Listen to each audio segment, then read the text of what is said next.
Tayo po'y manalangin. Ama naming banal na dakila at makapangyarihan sa lahat na sa amin ay may likha. Salamat po Panginoon. Sa dakilang biyaya na ipinagkaloob mo po sa amin na kami po ay naligtas sa pamamagitan po ng iyong banal na dugo. At salamat po sa pagkakataong ipinagkaloob mo na makapaglingkod po kami sa iyo sa pamamagitan ng ministry sa church school. Hinihiling namin Lord na ikaw po ang gumabay sa amin sa pamamagitan ng pag-aaral ng iyong salita. Tulungan mo po kami na maunawaan po namin ang iyong kalooban at ang mga mensahe na nais mong ituro sa amin ay maunawaan namin sa pamamagitan po ng tulong ng banal na Espiritu. Kami po ay mahina at wala po kaming kakayahan sa pamamagitan ng aming sarili, kaya hinihiling po namin ang tulong ng Holy Spirit na ikaw po ang gumabay sa amin. At kung may mga mali po sa aming buhay, nawa ituwid mo po ito sa pamamagitan ng iyong banal na salita. Lord, ipinagkakatiwala po namin sa iyong lahat mula sa simula hanggang sa matapos na ikaw lamang po ang gumabay sa amin. Ito po ang aming dalangin sa pangalan ni Jesus. Amen. So magandang araw po sa inyong lahat. Ang i-meditate po natin ngayon ay tungkol dito sa 2 King chapter 5 verse 20 hanggang verse 27. So Gehazi's greed, kasakiman ni Gehazi. So si Naaman, alam natin nakaraan pinag-aralan po natin sa si Naaman. Siya po ay dakilang lalaki sa harapan ng Panginoon, iginagalang. So siya po ay nagpagay ang Panginoon ng pagtatagumpay sa kanya. So, pero siya po ay merong ketong. So, kahit na dakila siyang tao, sa paningin ng tao, siya po ay merong ketong. So, masasabi natin na siya po ay larawan ng makasalanan sa mundong ito. So, yung tao po sa mundong ito, kahit na mataas ang kanyang posisyon sa mundo, iginagalang siya, pero kung hindi naman siya ligtas, yung kanyang buhay ay walang kabuluhan. So yung ketong sa Old Testament ay sumisimbolo po sa kasalanan. Kumbaga sa panahon natin, kahit na kilalang tao ka o tanyag ka o marami kang ginawa sa lipunan, kung hindi ka naman ligtas, wala ding kabuluhan. Kaya itong si Naaman ay naghahangad na gumaling sa kanyang sakit. Subalit meron siyang isang bihag na batang babae na nagsabi sa kanyang amo, asawa ni Naaman, sinabi niya kung saan makakakuha ng gamot o gagaling si Naaman sa kanyang sakit. Sa 2 King chapter 5 verse 2 and 3. So sabi dito, si Naaman na punong kawal ng hukbo ng Syria ay dakilang lalaki sa harapan ng kanyang Panginoon at iginagalang, sapagkat sa pamamagitan niya ay nagbigay ang Panginoon ng pagtatagumpay sa Syria. Siya ay isang makapangyarihang lalaki na may kagitingan, subalit siya ay ketongin. Ang mga taga-Syria sa isa sa kanilang pagsalakay ay nagdala ng bihag na dalagita mula sa lupain ng Israel at sila'y naglingkod sa asawa ni Naaman. Sinabi niya sa kanyang babaeng Panginoon, sana'y naroon ang aking Panginoon na kasama ng propeta na nasa Samaria. Kanyang pagagalingin siya sa kanyang ketong. So meron po ditong isang babae na nadalang bihag, dalagita mula sa lupain ng Israel. Siya naglilingkod sa asawa ni Naaman. Pero kahit na po yung batang babaeng ito ay nasa mahirap na sitwasyon, siya po ay bihag. So mahirap yung kanyang sitwasyon, pero sabi dito sa verse 2, ay nagdala ng bihag sa dalagita mula sa lupain ng Israel. Siya ay naglingkod sa asawa ni Naaman. Verse 3, sinabi niya sa kanyang babaeng Panginoon, sana'y naroon ang aking Panginoon na kasama ng propeta na nasa Samaria. Kanyang pagagalingin siya sa kanyang ketong. Kaya't si Naaman ay pumasok at sinabi sa kanyang Panginoon kung ano ang sinabi ng dalagita mula sa lupain ng Israel. So, yung babae pong ito na dalagita na bihag ay magandang larawan ng mga Kristiyano. So, tayo po nakakaharap ng maraming hirap sa mundong ito.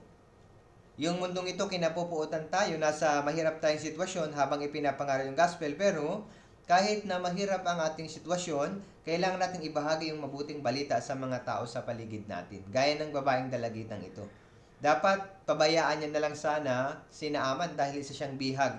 Subalit kahit pangit, bihag siya, kumbaga masama yung ginawa sa kanya, binihag siya, may malasakit siya sa tao, sa nagbumihag sa kanya. So si Naaman po, nalaman niya kung saan yung propeta na maaaring magpagaling sa kanya sa pamamagitan ng dalagitang babae na ito.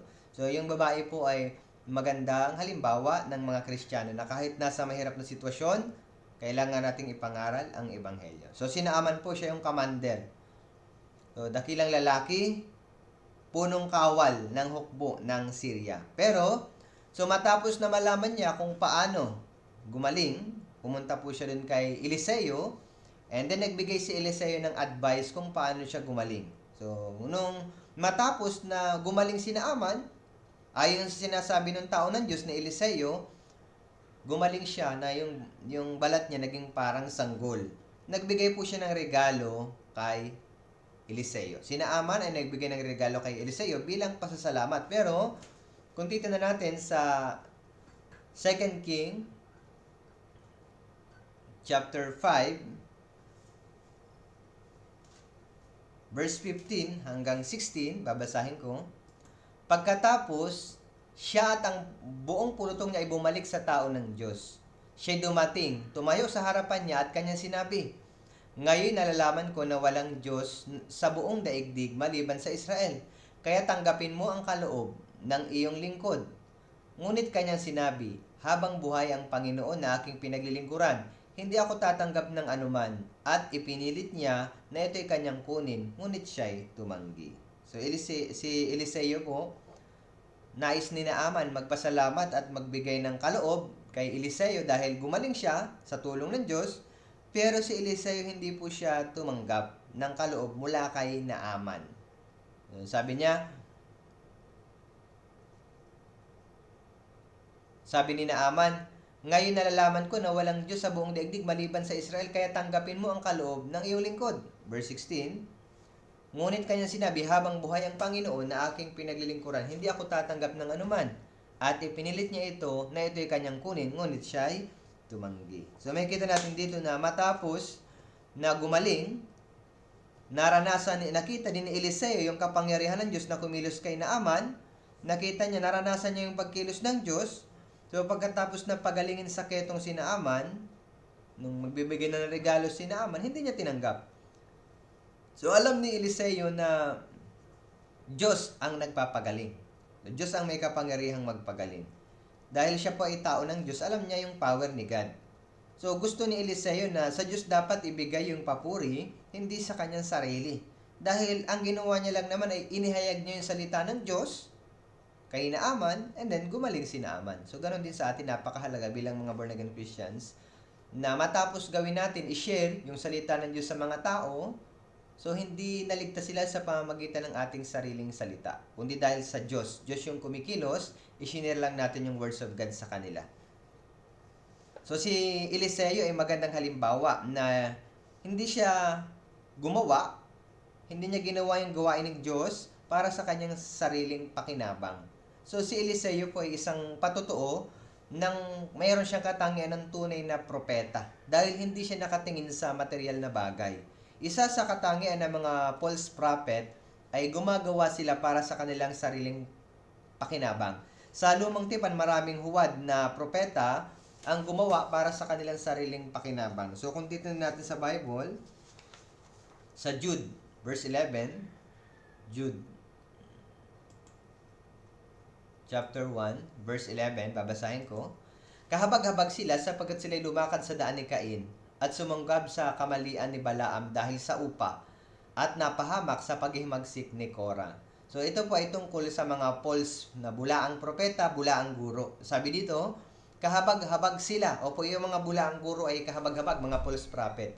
Sapagkat sila lumakad sa daan ni Cain at sumunggab sa kamalian ni Balaam dahil sa upa. Yung false prophet, so gumagawa lang sila dahil sa pangako na mayroon silang matatanggap na pakinabang. So yung material na bagay, ang pinaka main reason kung bakit yung mga false prophet ginagawa nila yung kanilang paglilingkod.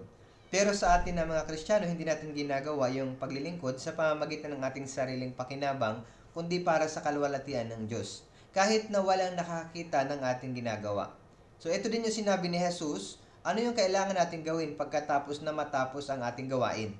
Luke chapter 17, verse 10, kung titingnan natin sa ating Bible. Luke chapter 17, verse 10, sabi dito, "Gayon din naman kayo, kapag nagawa na ninyo ang lahat ng mga bagay na iniutos sa inyong sabihin, kami mga aliping walang kabuluhan. Ginawa lang namin ang aming katungkulan." So sabi diyan, pag nagawa na ninyo ang lahat ng bagay na iniutos sa inyo, Inyong sabihin kami aliping walang kabuluhan, ginawa lang namin ang aming katungkulan. So tapos na yun. So kailangan talaga mag-evangelize, nag-evangelize ka.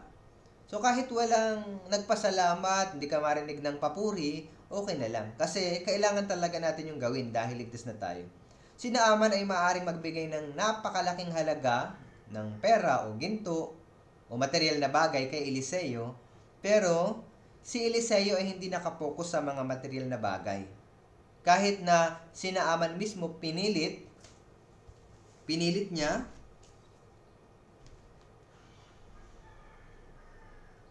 kahit na pinilit po ni Naaman si Eliseo na kunin yung regalo, hindi niya ito tinanggap. So napakahalaga nito.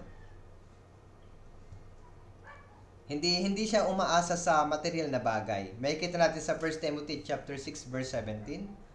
Unang Timoteo chapter 6 verse 17. Tingnan natin.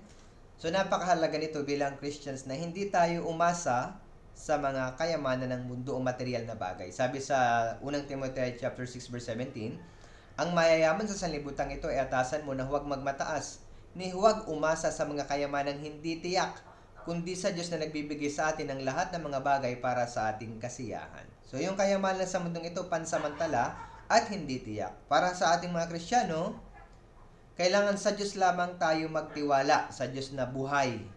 So umasa sa kayamanan, kundi sa Diyos na nagbibigay sa atin ng lahat ng bagay para sa ating kasiyahan. So yung mga ama sa pananampalataya, kung titingnan natin yung Hebrew chapter 11, hindi sila umasa sa mga kayamanan ng mundo. Bagkus pinili pa nila yung hirap kasama yung tao ng Diyos kaysa sa pansamantalang kasiyahan ng kasalanan sa mundong ito. Kung titingnan natin sa Hebrew chapter 11 verse 26, tungkol kay Moises, sabi ni Moises, sabi dito, kanyang itinuring na malaking kayamanan ng magdusa alang-alang kay Kristo kaysa sa mga kayamanan ng Ehipto, sapagkat kanyang pinagtuunan ng pansin ang gantimpala. So, yung mga nauna sa atin, sabi, malaking kayamanan ang magdusa alang-alang kay Kristo kaysa sa mga kayamanan ng Ehipto. So, ito rin yung nasa isip ng mga propeta o ng tao ng Diyos. So, hindi sila nag-focus sa mga regalo, kaloob, kundi nais nilang ibigay ang papuri sa Panginoong Diyos. Hindi sila natukso ng mga material things. Sa Naaman ay gumaling sa kanyang ketong dahil sa payo ni Eliseo. Pero pagkatapos na tanggap ni Naaman yung paggaling sa ketong, nagbigay siya ng regalo pero hindi ito tinanggap ni Eliseo dahil ang papuri ay sa Diyos. Alam ni Eliseo na yung paggaling ay biyaya ng Diyos. Hindi yun sa kanyang sariling kapangyarihan. So, kaya hindi tinanggap ni Eliseo dahil biyaya ng Diyos, tulong ng Diyos, kapangyarihan ng Diyos, yung nagpagaling kay Naaman. Anong ginawa nilang Eliseo? Sinabi niya yung dapat gawin. Sinabi niya yung salita ng Diyos. And then, Diyos ang nagpagaling. So, Diyos dapat yung tumanggap ng papuri at kalwalhatian. Sabi sa Psalms chapter 7, awit chapter 7, verse 17, babasahin ko, ibibigay ko sa Panginoon ng pasasalamat na nararapat sa kanyang katwiran, at ako'y aawit ng papuri sa pangalan ng Panginoon ng kataas-taasan. So napakahalaga ng ganitong puso, gaya na sumulat ng awit. Ibibigay ko sa Panginoon ng pasasalamat na nararapat sa kanyang katwiran. So minsan, kapag nakagawa tayo ng isang bagay, at naging matagumpay tayo, maaari nating isipin, maaring tumaas ang ating puso. Dahil sa akin, kaya ito nangyari. Dahil sa akin, kaya maraming naliligtas. Dahil sa akin. So, maaring isipin dahil sa akin. Pero, hindi ito dahil sa atin, kundi sa pagkilos ng banal na espiritu. So, tayo ay aliping walang kabuluhan, ginawa lang natin yung dapat gawin, and then God, yung may kapangyarihang magbago ng isang tao. Kaya yung papuri, ay nararapat lang na sa Diyos, hindi sa atin. Sa Psalms 115, verse 1, awit 115, verse 1, sabi dito, huwag sa amin, O Panginoon, huwag sa amin, kundi sa iyong pangalan ay ibigay ang karangalan dahil sa iyong tapat na pag-ibig at dahil sa iyong katapatan. So napakahalaga nito. Sabi, huwag sa amin, O Panginoon, huwag sa amin, kundi sa iyong pangalan ay ibigay ang karangalan. Opo, napakahalaga na yung papuri dapat ay sa Panginoong Diyos. So hindi tayo maghagad ng papuri ng tao, sa Diyos dapat ibigay yung papuri. Ganun pa man, si Gehazi, bilang lingkod ni Eliseo, ay ninasa yung tinanggihang regalo ni Eliseo. So, si Gehazi po, ito ay tao. Tignan natin. Si Gehazi, ninasa niya. Si Eliseo ay tao ng Diyos, and then, lingkod naman ni Eliseo si Gehazi. Nung nakita ni Gehazi na tinanggihan ni Eliseo yung kaloob ni Naaman, ito ay kanyang ninasa. Sa 2 King chapter 5, tignan natin. Ikalawang Hari, chapter 5, verse 20 hanggang verse 21. So, babasahin ko. Ngunit si Gehazi na lingkod ni Eliseo na tao ng Diyos ay nagsabi, tingnan mo, pinalampas ng aking Panginoon ang Naamang ito na taga-Syria sa di pagtanggap mula sa kanyang mga kamay ng kanyang dala. Habang buhay ang Panginoon, hahabulin ko siya at kukuha ako ng kahit ano sa kanya. Kaya't sinundan ni Gehazi si Naaman. Nang makita ni Naaman na may humahabol sa kanya, siya'y bumaba sa karwahe upang salubungin siya at sinabi, lahat ba'y mabuti? So napakahalaga dito. So sinabi ni Gehazi na lingkod ni Eliseo sa tao ng Diyos na nagsabi, tingnan mo, pinalampas ng aking Panginoon ang Naamang itong taga-Syria sa di pagtanggap mula sa kanya, sa kanyang mga kamay ng kanyang dala. So, sa isip ni Gehazi, dapat lang na tumanggap si Eliseo dahil gumaling si Naaman. Kung tatanggap siguro po si Naaman, hindi na ito biyaya. Parang kaligtasan. Kung yung kaligtasan ay may bayad, hindi na ito biyaya. So, napakahalaga nito. Si Gehazi, makikita natin na sabi niya, habang buhay ang Panginoon, hahabulin ko siya at kukuha ako ng kahit ano sa kanya. Yung puso ni Gehazi ay punong-puno ng material na bagay. Si Eliseo ay hindi nakapokus sa material na bagay. Kahit na nga may pagkakataon na siyang tumanggap ng regalo, nasa harap niya na, hindi niya ito kinuha. Pero si Gehazi, hindi naman siya dapat yung tumanggap ng kaloob. Una, dapat yung Diyos. And then, dapat sana si Eliseo dahil tao ng Diyos. Pero ito, lingkod dito ni Eliseo si Gehazi. Wala siyang partisipasyon doon. Pero makikita natin, ninasa niya yung regalo na hindi nararapat sa kanya. Kaya, kahit nakalayo na si Naaman, talagang hinabol niya si Naaman. Nagpapakita ito ng pagnanasa ni Gehazi sa material na bagay. Kaya nga kahit nakaalis na si Naaman, hinabol ito ni Gehazi. Tumakbo siya, hinabol. Bilang lingkod ni Eliseo, hindi dapat siya magnasa sa mga material na bagay. Dahil nakikita niya naman ito sa kanyang Panginoong si Eliseo. Si Eliseo ay tao ng Diyos. Si Gehazi ay lingkod ni Eliseo. So, kung may kakulangan man, maaring kung dumadanas man sila ng hirap, pwede namang ibigay ng Diyos. And then, hindi siya pababayaan ng Diyos dahil konektado siya kay Eliseo. Kung meron siyang kailangan, pwede niya sabihin, and then God magbibigay. Pero, sa pamamagitan ni Gehazi, siya ay sakim, and then nagpapakita ito na wala siyang tiwala sa Diyos, si Gehazi. Dapat, habang nakikita niyang kasama niya si Eliseo, nagtitiwala siya sa Diyos dahil si Eliseo maraming himala na ginawa. Pero, wala ito. Nagpapakita ito na walang tiwala si Gehazi sa Diyos. Sa Kawikaan, chapter 10, verse 3, napakahalaga. Kawikaan, chapter 10, verse 3. Ito yung pangako ng Diyos. Sabi ng Diyos, hindi hinaayaan ng Panginoon na magutom ang mga tuwid, ngunit ang nasa ng masama ay kanyang pinapatid. Kung meron tayong kailangan, maibibigay ito ng Diyos. Kahit na marami tayong hirap sa mundong ito, habang tayo po ay lumalakad kasamang Diyos, siya po ang magsusupply kung ano yung kailangan natin. Hindi dapat tayo magnasa ng mga bagay na hindi naman natin pag-aari o wala sa atin. So, anong kailangan meron dapat tayo? Si Gehazi, dapat nakontento siya kung anong meron siya. Ganon din sa atin bilang mga Kristiyano, kailangan makontento tayo kung anong meron tayo. Ito yung sinasabi ng Biblia sa Hebreo chapter 13, verse 5 and 6. Tignan natin, Hebreo chapter 13, 13, versikulo 5 at 6. So, napakahalaga na dapat meron tayo nito sa ating puso. Sabi dito, umiwas kayo sa pag-ibig sa salapi at kayo masiyahan na kung anong meron kayo. Sapagkat sinabi niya, sa anumang paraan ay hindi kita iiwan o pababayaan man. Kaya't panatag nating masasabi, ang Panginoon ang aking katulong, hindi ako matatakot. Anong magagawa sa akin ng tao? bilang lingkod ng Diyos, bilang lingkod ng tao ng Diyos. Si Gehazi ay lingkod ng tao ng Diyos. Si Gehazi ay lingkod ng tao ng Diyos. So, si Eliseo po yung tao ng Diyos. Dapat siya ay mabuting halimbawa na nagtitiwala dapat siya sa Diyos. Dapat maging siyang good example na magtiwala sa Diyos dahil kasama niya yung tao ng Diyos.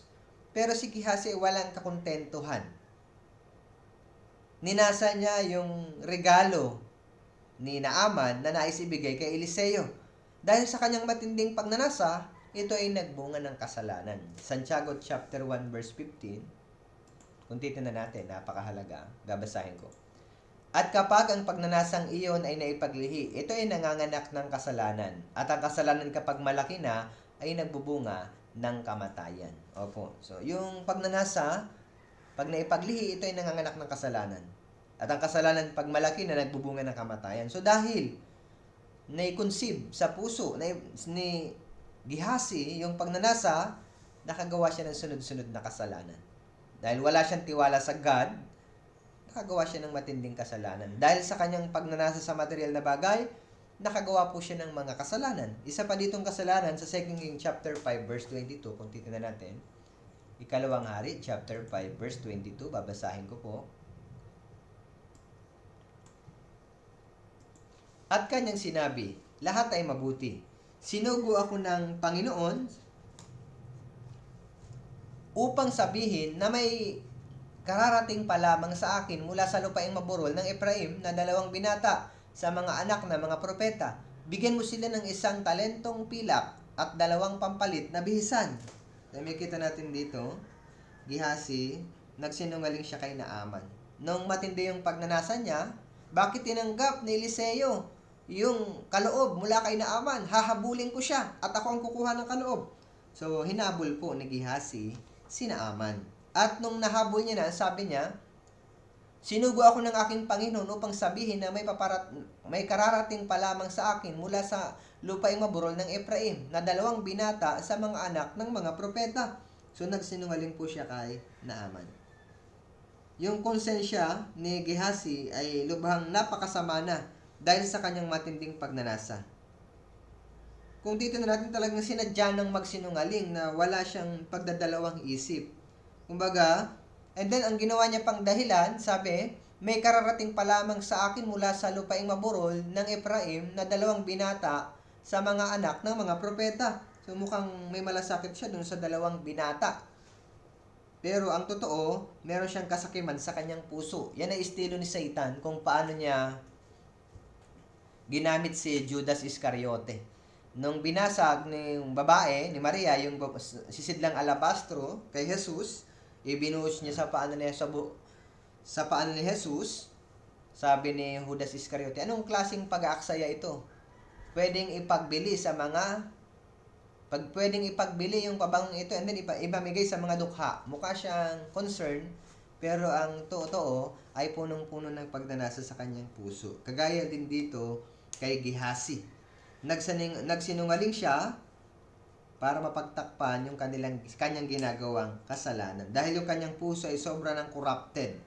So, nakakalungkot ito sa isang lingkod ni Eliseo na tao ng Diyos. Dahil si Gehazi ay natalo ng demonyo at nahulog sa tukso temptation. Kung dito natin, verse 23, sinabi ni Naaman, tanggapin mo na sana ang 2 talento. Kaya't hinimok siya at ibinalot ang 2 talentong pilak sa 2 supot, pati ang 2 pampalit na bihisan, at ipinasan sa 2 sa kanyang tauhan na nagdala ng mga ito sa harapan ni Gehazi.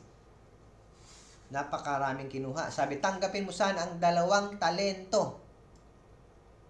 So sabi po ni Naaman kay Gehazi. At ibinalot ang 2 talentong pilak sa 2 supot, pati ang 2 pampalit na bihisan, at ipinasan ang 2 sa kanyang tauhan. And then verse 24, nang siya'y dumating sa burol, kinuha niya ang mga iyon sa kanila at itinago niya sa bahay. Pinahayo niya ang mga lalaki at sila'y umalis. Grabe yung nakuha ni Gehazi, ang daming bagay, dahil kinailangan pa ng tulong ng 2 kawal ni Naaman para madala kay Gehazi. So mabigat yung kaloob. Makikita natin, Gehazi, nagnanasa ng kayamanan. Natukso siya. Na maaaring mangyari din sa atin bilang mga born-again Christians. Kaya napakahalaga sa 1 Timothy chapter 6. Unang Timoteo chapter 6 verse 9 and 10. Napakahalaga. Sabi dito,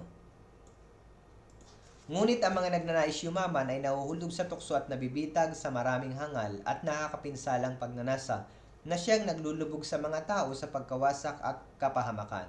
Sapagkat ang pag-ibig sa salapi ay ugat lang lahat ng uri ng kasamaan, na ang ilang nagnasa rito ay napalayo sa pananampalataya at tinusok ang kanilang mga sarili sa maraming kalungkutan. So, may kita natin dyan, ang mga nagnanais yumaman nahuhulog sa tukso, nabibitag sa maraming hangal at nakakapinsalang pagnanasa. So, kapag tayo ay nagnanais yumaman, nahuhulog sa tukso. Bakit po? Ang pag-ibig sa salapi ugat ng lahat ng uri ng kasamaan. Dahil sa matinding pagnanasa ni Gehazi, nagkasala siya. Dapat ang nasain ni Gehazi bilang lingkod ng tao ng Diyos ay yung mga walang hanggan, kalwalhatian. Hindi yung pansamantalang bagay ng mundong ito. Kaya nga yung kwentong ito ay naisulat sa Biblia para magbigay sa atin ng babala dahil maaadin tayong matukso sa mga pagiging sakim o mahulog tayo sa tukso sa mga kayamanan ng mundo o material na bagay ng mundo. Kung hindi natin iingatan ng ating puso, maaari tayong bumagsak sa ganitong uri ng kasalanan. Kaya, yung Biblia nagbigay sa atin ng babala na ingatan yung ating sarili. Tingnan natin, Luke chapter 21, verse 34. Luke chapter 21, verse 34. Sabi dito, subalit mag-ingat kayo sa inyong sarili, baka magumon ang inyong mga puso sa katakawan at kalasingan, at sa mga alalahanin ukol sa buhay na ito, at biglang dumating ang araw na iyon na parang bitag. So sabi sa atin ng Bible, mag-ingat kayo sa inyong sarili. Baka magumon ang inyong puso sa katakawan at kalasingan. Hindi lang po yan. At sa mga alalahanin ukol sa buhay na ito, biglang dumating ang araw na iyon na parang bitag. So maaaring maharap tayo sa maraming hirap sa mundong ito, maraming mga alalahanin ukol sa buhay na ito, pero dapat maunawaan natin, kailangan maniwala tayo na Diyos ang magpo-provide ng lahat ng pangangailangan natin. Sa Mateo chapter 6 verse 31 to 33, sabi dito, siguro memorize nyo to, Mateo chapter 6 verse 31 to 33, kaya huwag kayong mabalisa na magsasabing ano ang aming kakainin, o ano ang aming iinumin, o ano ang aming isusuot, sapagkat hinahanap ng mga hintil ang lahat ng mga bagay na ito, at batid ng inyong Ama sa langit na kailangan ninyo ang lahat ng mga bagay na ito. Ngunit hanapin muna ninyo ang kanyang kaharian at ang kanyang katwiran, at lahat ng mga bagay na ito ay pawang idaragdag sa inyo. Sabi sa verse 34, kaya huwag ninyong alalahanin ang bukas, sapagkat ang bukas ay mag-aalala sa kanyang sarili. Sapat na para sa ngayon ang kabalisahan sa araw na ito. So, yung Diyos ay kayang ibigay lahat ng ating kailangan. Ang pinakamahalagang bagay ay unahin muna ang kanyang kaharian at ang kanyang katwiran. Sabi nga, ng halimbawa, narinig ko to sa mga senior pastor, yung empleyado ay hindi nag-aalala, hindi problema ng empleyado kung saan kukuha ng sweldo ang kanyang boss. Kumbaga, problema na ng boss kung saan siya kukuha ng pampasweldo sa kanyang empleyado. Ang kailangan ng gawin ng empleyado ay magtrabaho ng magtrabaho. Ganon din sa atin. Bilang mga Kristiyano, kailangan sundin lang natin yung kalooban ng Diyos, unahin yung Diyos, and then yung Diyos yung magpo-provide para sa ating mga pangangailangan. Hindi dapat tayong mag-alala. Kaya dahil sa matinding pagnanasang ito ni Gehazi, nagsinungaling siya kay Naaman at nagsinungaling din siya kay Eliseo. Sunod-sunod na pagkakamali. 2 King chapter 5, verse 25 hanggang 26.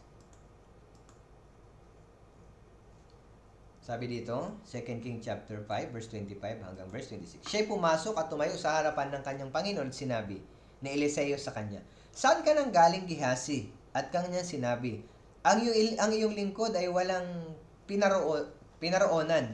Ngunit kanyang sinabi sa kanya, hindi ba sumama ako sa iyo sa espiritu nang ang lalaki ay bumalik mula sa kanyang karwahe upang salubungin ka? Panahon ba upang tumanggap ng salapi at mga bihisan at mga ulibuhan at mga ubasan ng mga tupa at mga baka ng mga aliping lalaki at babae?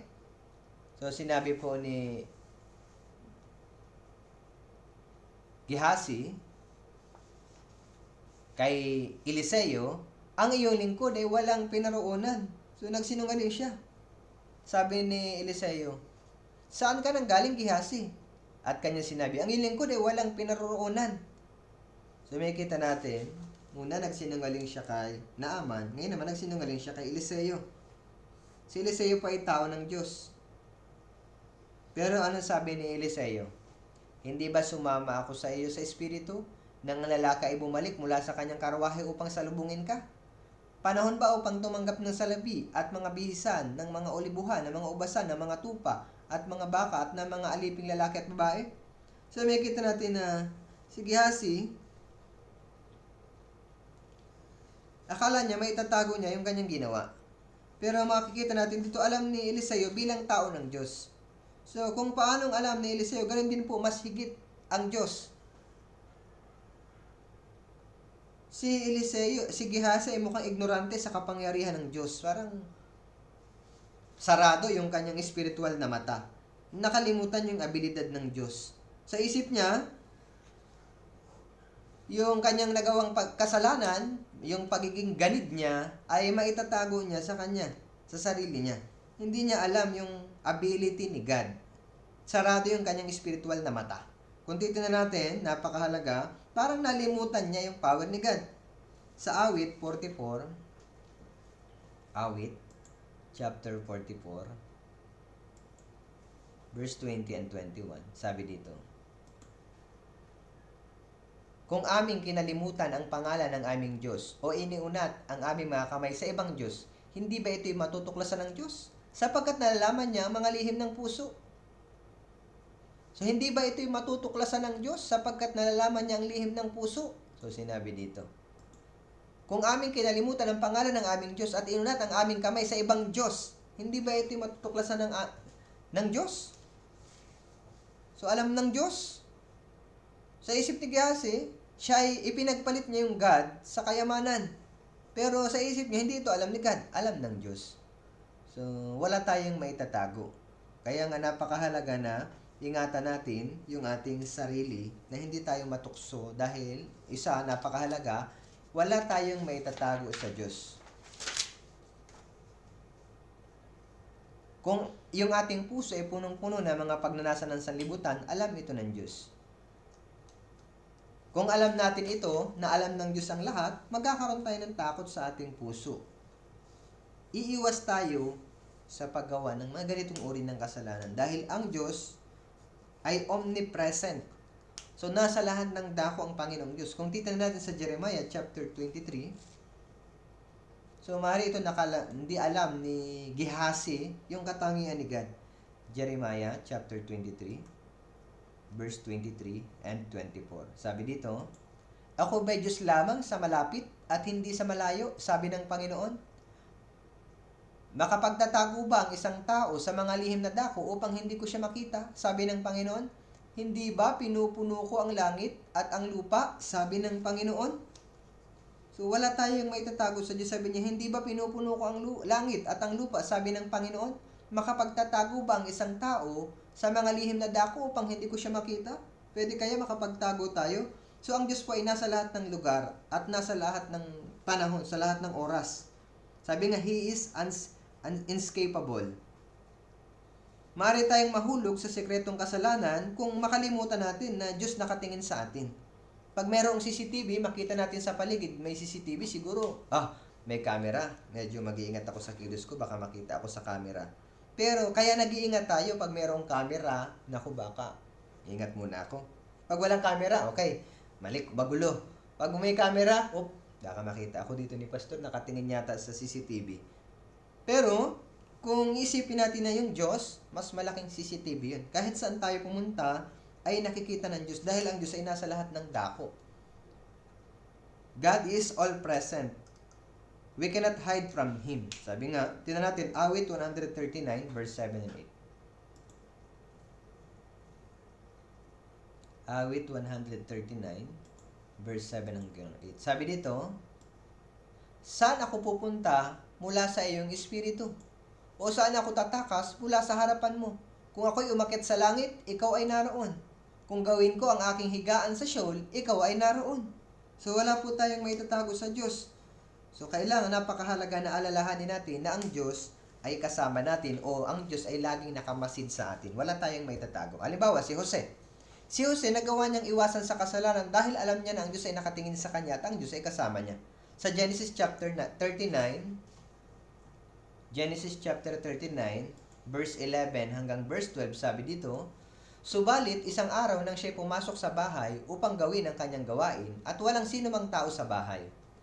Siya'y pinigilan niya sa pamamagitan ng kanyang suot na sinasabi, sipingan mo ako. Subalit, naiwan ni Jose ang kanyang suot sa kamay niya at siya'y tumakas papalabas ng bahay. So, yung asawa po nung amo ni Jose, ni Potiphar, tinutokso si Jose na sumiping sa kanya. So, kung titignan natin, sabi dito, subalit nang siya'y pumasok sa bahay upang gawin ang kanyang gawain, walang sino mang tao sa bahay. So, walang makakakita. Kung papayag si Jose sa kasalanan na gagawin, pagsiping sa kanyang amo, magandang pagkakataon ito para gumawa ng kasalanan kasi wala nang ibang taong naroon, sila lang dalawa. Pero makikita natin si Jose, alam niya na ang Diyos ay kasama niya at ang Diyos nakatingin. At alam niya na sa Diyos siya magkakasala. Kahit hindi nakita ng tao yung kasalanan niya, ay ang kasalanan ito ay sa Diyos. Genesis chapter 39 verse 9 sabi, walang sino mang dakila kay sa akin sa bahay na ito. Walang anumang bagay na ipinagkait sa akin maliban sa iyo, sapagkat ikaw ay kanyang asawa. Paano ngang magagawa ko itong malaking kasamaan at kasalanan laban sa Diyos? So wala namang nakakakita, sila lang sa bahay, pero sabi niya, paano ngang magagawa ko itong malaking kasamaan at kasalanan laban sa Diyos? So, yung kasalanan ay hindi natin maitatago sa Diyos. Kaya, gaya ni Jose, sa isip niya ay kasama niya ang Diyos, at pag nagkasala siya, sa Diyos siya nagkakasala, hindi sa tao, makakaiwas tayo sa kasalanan. Pero si Gehazi, sa isip niya, ay, sikreto to, nagsinungaling pa siya kay Naaman, nagsinungaling siya kay Eliseo, pero hindi niya alam, God is omnipresent. God is all present. Nakikita ng Diyos ang lahat. At Diyos ay nasa lahat ng dako. Kaya, yung Diyos, dahil nakagawa siya ng pagkakamali, pinarurusahan ng Diyos yung pagkakamali. Kung dito na natin sa 2 King chapter 5, verse 27, sabi dito, kaya't ang ketong ni Naaman ay kakapit sa iyo, at sa iyong binhi magpakailanman.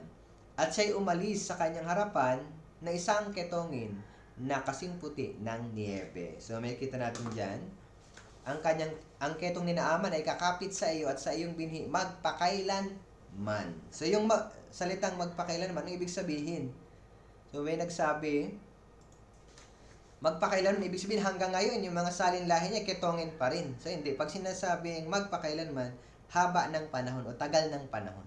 So yan, yung kanyang, hindi ibig sabihin na walang hanggan ngayon, mga ketongin pa rin yung mga kapamilya niya, kundi tagal ng panahon yung tungkol dito sa magpakailanman na ito.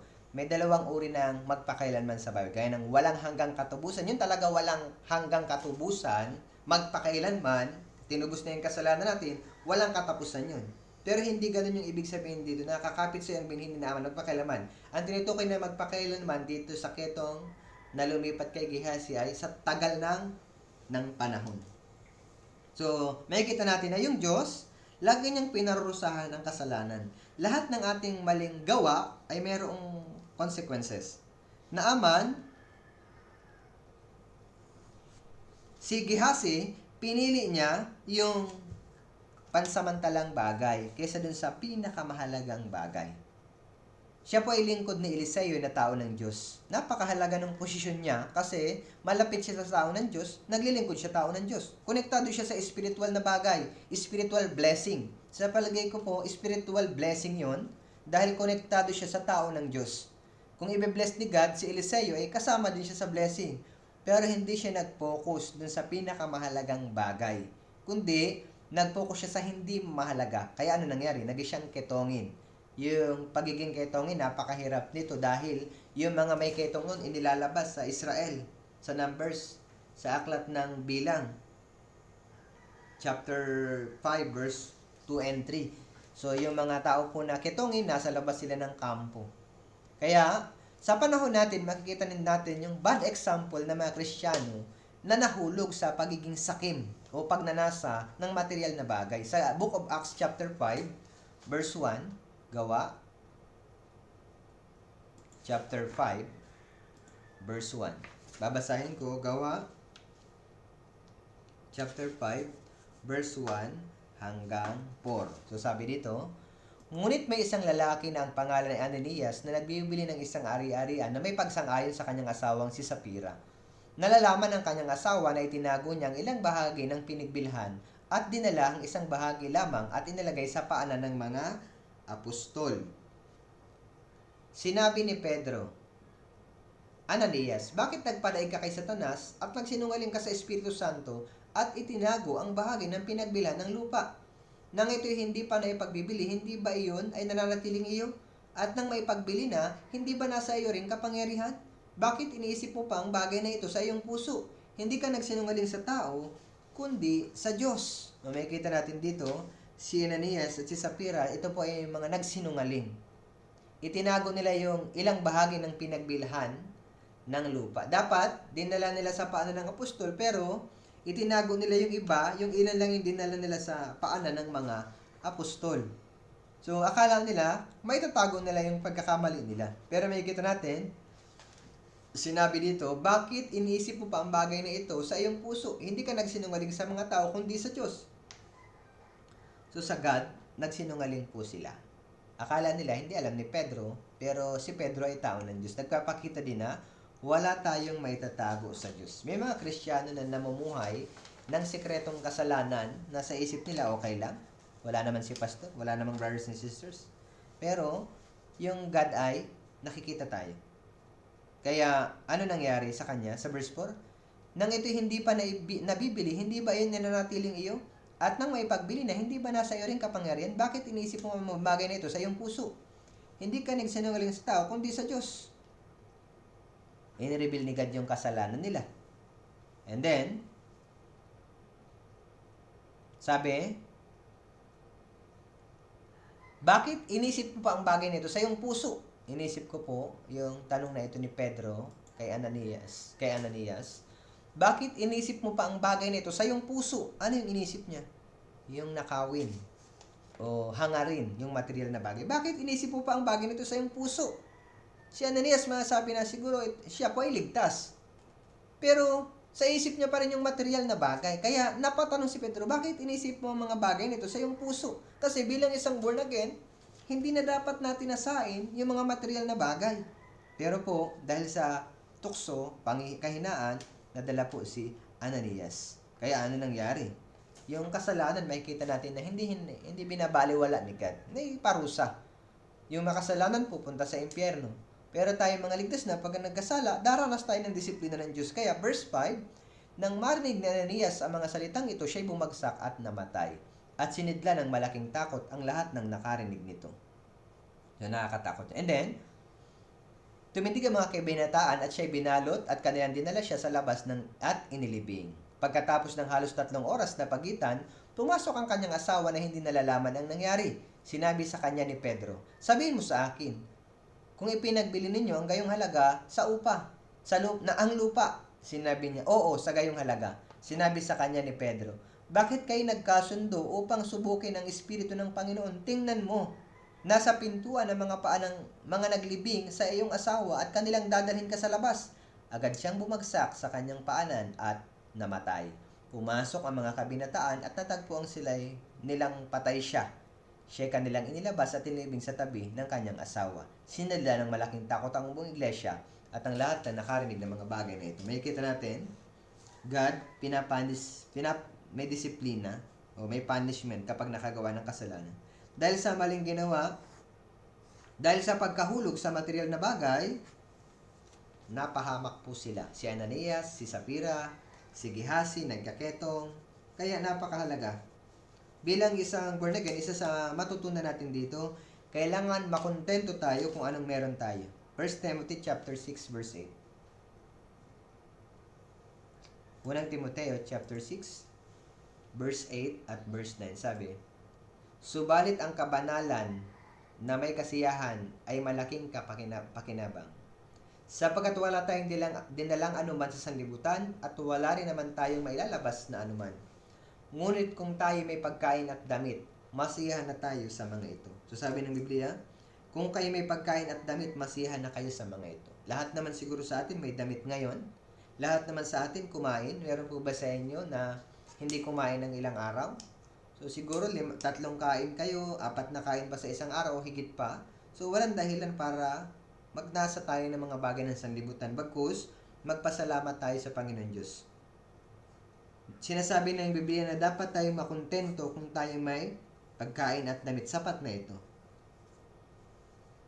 Kaya, hindi dapat tayo mamuhay na nagrereklamo sa ating Panginoon Diyos. And then, dapat maunawaan din natin na hindi tayo makapaglilingkod sa dalawang Panginoon. Sa Lucas, chapter 16, verse 13, sabi, walang alipin makapaglilingkod sa dalawang Panginoon, sapagkat kapupuutan niya ang isa at ibigin ang ikalawa, o kayo magiging tapat siya sa isa at hahamakin ang ikalawa. Hindi kayo makapaglilingkod sa Diyos at sa kayamanan. So, yung pagsunod sa tunay na Diyos, maraming hirap. Pero, may kasabihan tayo na, no cross, no crown. No pain, no gain. No suffering, no glory. Maibibigyan ng Diyos lahat ng kailangan natin. Kung wala pa rin hanggang ngayon yung hinihingi natin, maaaring hindi pa ito yung tamang panahon para matanggap natin yung ating hinihingi. Kaya hindi pa sinasagot yung prayer. Halimbawa, may mga nagsasabi, Lord, nagpipray po ako ng pera pero hindi ako binibigyan ng pera. So isa sa example na narinig ko rin sa mga senior, meron daw batang lalaki na naglalaro ng kutsilyo. Kunyari, 2 years old o 1 year old, naglalaro ng kutsilyo. Humingi sa kanyang ama. Sabi ng bata, Tay, gusto ko po maglaro ng kutsilyo. Pwede po bang pahiram ako tayo ng kutsilyo? Gusto ko po kasi maglaro yung pinakamatalas. Yung bilang tatay, hindi niya ibibigay sa kanyang anak yung kutsilyo dahil alam niya na delikado ito sa bata. Pwedeng masugatan yung bata.